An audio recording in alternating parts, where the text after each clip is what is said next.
Iloilo City Government magapapanaog sang demand letters sa mga miyembro sang kooperatiba sa City Hall nga may mga questionable nga loans kag may mga utang pa.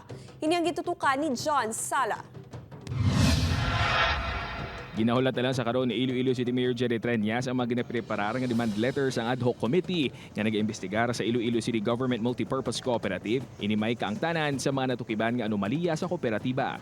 Ang nasambit nga mga demand letter ang ipadala sa mga miyembro kag opisyales sa kooperatiba nga may mga maanomalya nga loans, may mga utang kag mga natukiban nga may salabton angot sa mga questionable nga loans. I was supposed to sign my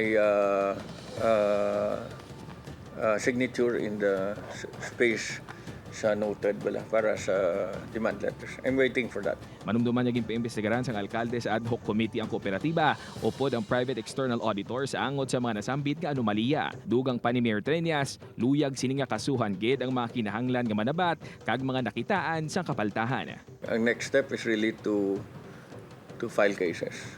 And they will file cases. Upod kay Cirilo Renduque, John Sala. 1 Western Visayas.